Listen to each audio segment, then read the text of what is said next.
Gracias a la Corporación López Valencia por esta nueva oportunidad.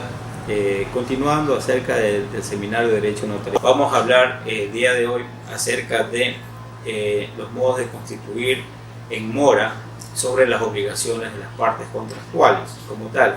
Si bien estamos hablando de derecho mercantil, tiene con relación al derecho notarial en el sentido de dejar constancia y que el notario dé fe pública cuando una de las partes se constituye en mora.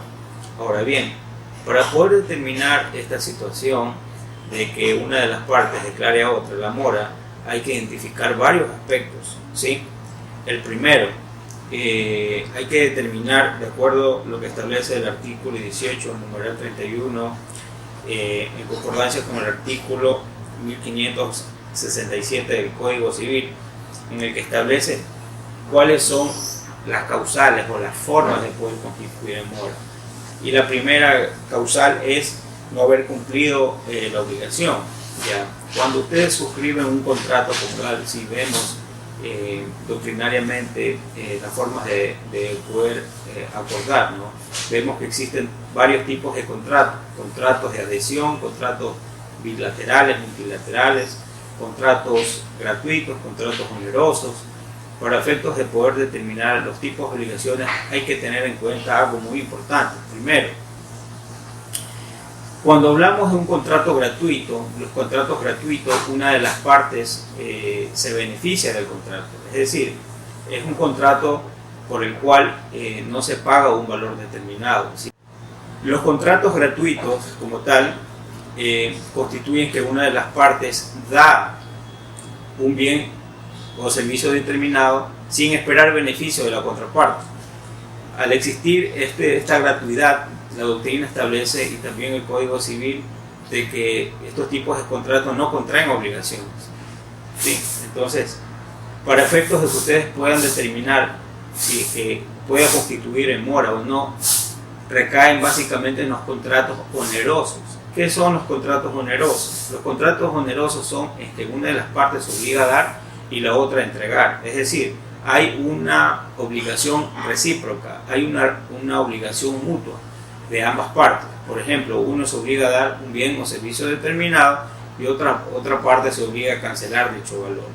Entonces, si vemos que estos aspectos y analizamos que existe un contrato oneroso como tal, podemos identificar un incumplimiento como tal, ¿sí? Entonces, en ese sentido, el artículo 1567 del Código Civil, si invocamos el numeral 1, que si no ha cumplido el factor determinado del contrato, se puede constituir en mora.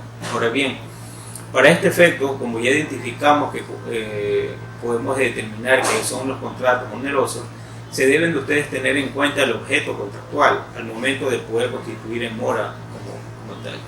Si el objeto contractual constituye solamente la compra-venta de bienes como tal, se debe de configurar la tradición como tal. La tradición, obviamente, cuando hablamos de bienes muebles, la tradición se ejecuta exclusivamente cuando el bien y la cosa se haya entregado al dueño como tal, independientemente que exista una facturación, pago, venta, facturación, etc. Es decir, si es que una persona, ¿sí?, ha realizado una facturación y no entrega la venta, la cosa, no se configura el cumplimiento, no se configura la tradición cuando estamos hablando de bienes muebles. Ahora bien, en el sentido de que si es que una de las partes en el objeto contractual se ha obligado a entregar una cantidad de producto en un plazo determinado como tal, si llega a ocurrir de que esta persona culminó el plazo contractual y resulta que no entregó la cosa, no entregó el bien para el cual se contrató, para efectos de que pueda existir el incumplimiento de eso, no basta con la declaración de una de las partes en decir: la contraparte no me ha entregado X y producto, y producto de lo que no me ha entregado se constituye mora de pleno derecho. En materia de derecho privado como tal, no se establece eso. Sí, muy bien establece en el derecho privado que lo que no está prohibido está permitido. Debemos tener en cuenta de que si bien son contratos bilaterales, las decisiones, las resoluciones de los contratos están supeditadas a un rector. a una persona que toma una decisión cuando una de las partes incumple.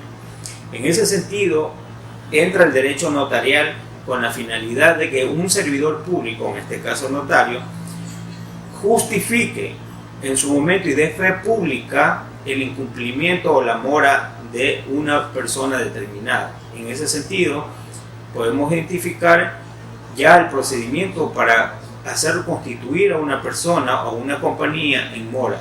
¿Cuál es el procedimiento? Si ustedes tienen un contrato, ¿sí? Tienen un contrato oneroso, que vimos que el contrato oneroso obviamente nace de las obligaciones en cumplimiento, lo que primero se debe de realizar es un derecho de petición, ¿sí? A la contraparte. Antes de ir al notario, ojo, antes de ir al notario como tal, hay que notificar